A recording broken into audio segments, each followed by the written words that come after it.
மகாநட்டி படத்தோட டைரக்டர் நாகாஸ்வின் இயக்கத்துல பிரபாஸ் நடிச்சு வர ஜூன் 27ஆம் தேதி ரிலீஸ் ஆக இருக்கிற படம் தான் கல்கி 2898 AD. இந்த படத்தோட ட்ரெய்லர் சமீபத்துல வெளியாச்சு.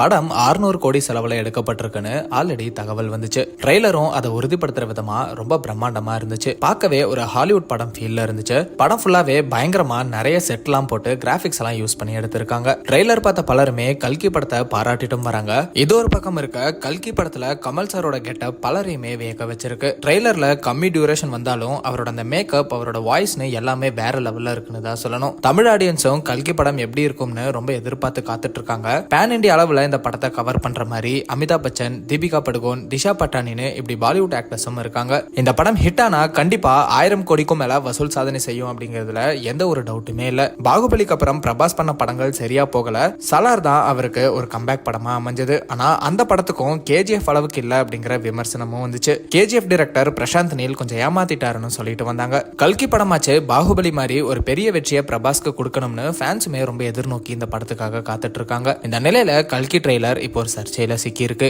ட்ரெய்லர் ஸ்டார்டிங்ல வர அந்த ஆர்ட் ஒர்க் எந்த ஒரு அனுமதியும் இல்லாம பயன்படுத்தப்பட்டிருக்குன்னு தெரிய வந்திருக்கு. சுங் சோய் அப்படிங்கிற இல்லுஸ்ட்ரேட்டர் சோசியல் மீடியால இதை பத்தி ரொம்பவே வருத்தப்பட்டு ஒரு போஸ்டர் ஷேர் பண்ணிருக்காரு. இது அவரோட ஆர்ட்டாம் கிராஷ் சைட் ஆஃப் ARK அப்படிங்கிற டைட்டில்ல 10 வருஷத்துக்கு முன்னாடியே இந்த இல்லுஸ்ட்ரேட்டர் பண்ணி அவரோட வெப்சைட்ல அப்லோட் பண்ணிருக்காரு. ஆனா அவருக்கே தெரியாம கல்கி மூவி டீம் அந்த இமேஜை மாடிஃபை பண்ணி யூஸ் பண்ணிருக்காங்க. சுங் சோய் அவரோட இல்லுஸ்ட்ரேட் இமேஜையும் கல்கி ட்ரெய்லர்ல வர இந்த இமேஜையும் ஷேர் பண்ணி ஒரு கலையை எந்த ஒரு அனுமதியும் இல்லாம பயன்படுத்துறது ரொம்ப தவறான செயல்னு சொல்லியிருக்காரு. மேலும் இப்படி சட்டத்தை மீறி செயல்படுற உலகத்துல இப்படி கலை சம்பந்தப்பட்ட வேலை செய்யணுமா அப்படிங்கிற கேள்வி எனக்குள்ள எழுந்திருக்கு அப்படின்னு ரொம்பவே வருத்தப்பட்டு சொல்லியிருக்காரு. இந்த நிலையில கல்கி படத்துல கான்செப்ட் ஆர்ட் பண்ண இம்மார்டல் கலெக்டிவ் ஸ்டுடியோவும் இது தொடர்பா பதில் அளிச்சிருக்காங்க. அவங்க என்ன சொல்லியிருக்காங்கன்னா, நாங்க படத்துக்கு மட்டும்தான் ஒர்க் பண்ணி கொடுத்தோம், ட்ரெய்லர்ல வர அந்த ஷாட்க்கு நாங்க ஒர்க் பண்ணல, இதுக்கு நாங்க பொறுப்பேற்க முடியாதுன்னு சொல்லியிருக்காங்க. சோ கல்கி மூவி டீமே இது தொடர்பா சீக்கிரமே ஒரு பதில் கொடுப்பாங்கன்னு நினைக்கிறோம். சோ வெயிட் பண்ணி